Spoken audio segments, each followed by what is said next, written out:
Good day, Prof. Patty and SSE 204 class. I am hoping everyone is safe and sound during the ECQ period. Today, I'm going to present about the different actors of governance and how the youth fits into this picture. It is said that the youth can potentially change the traditional political spectrum in this country as seen in many circumstances.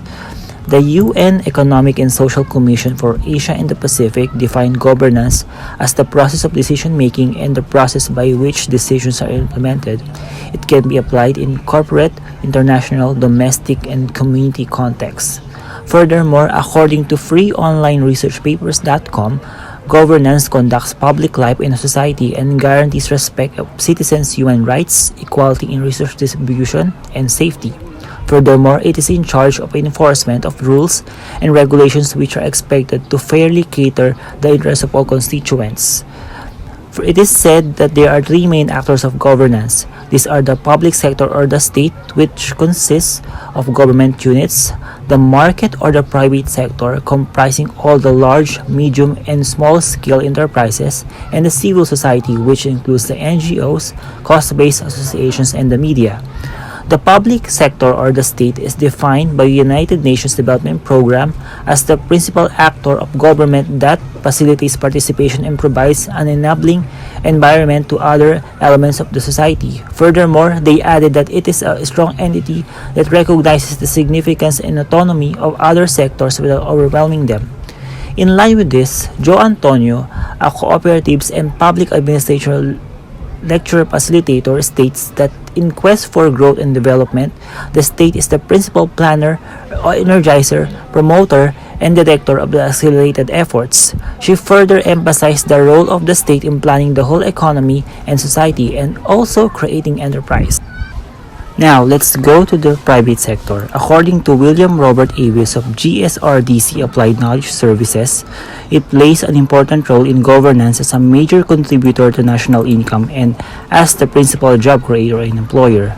PrivacySense.net defined private sector as the one usually comprised of organizations run by individuals who seek to generate and return a profit back to its owners, examples of which are sole proprietorships, partnerships, corporations, and the informal sectors of economy in some extent.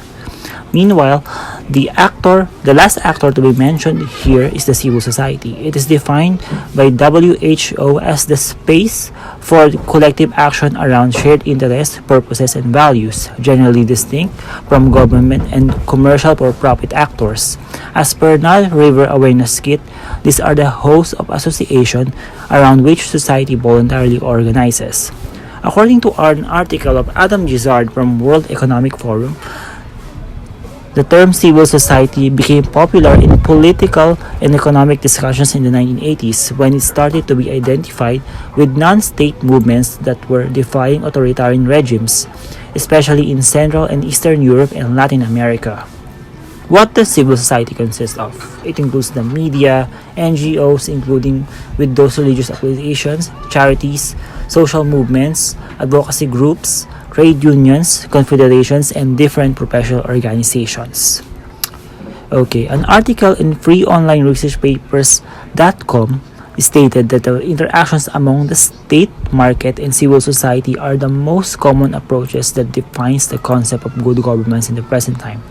The difference arises when defining how these relationships should make good governance possible. But how does three works together in the first place? As per Karel Letada, the state is the one responsible for creating a favorable political, legal, and economic environment. The market that puts up enterprises that creates opportunities for the people. And lastly, the civil society mobilizes people's participation in political and economic processes. Let's now proceed to the relevance of the youth sector in this matter. The importance of such is affirmed by the law. According to the Article 2, Section 13 of the Philippine Constitution, the state recognizes the vital role of the youth in nation building and shall promote and protect their physical, moral, spiritual, intellectual, and social well-being. It shall inculcate in the youth patriotism and nationalism and encourage their involvement in public and civic affairs. With this, it is important to address what can youth contribute in attaining good governance with the acknowledgement and support from the government. The Institute of Leadership, Empowerment and Democracy or ILEAD imparts that the civic participation among the youth, the sector consisting 30% of the entire Philippine population, is fundamental in realizing the values of democracy and good governance. And speaking of youth participation in good governance, the Sangguniang Kabataan, an established barangay-based governing body, is a notable reference. In 2007, a research team from UP headed by Pay Balan conducted a study in this matter on behalf of Department of Interior and Local Government and UNICEF. Shown is an editorial cartoon from change.org, just for credit purposes. Okay, the study of Balanon reveals the various notable strengths and weaknesses of the SK system, which headed to the inference that the potential of the institution to become a true venue of youth governance is not properly utilized, given that there are several issues that persist.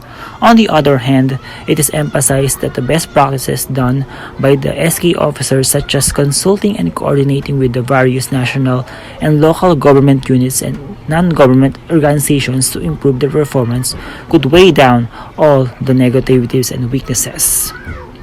So, the presentation ends here.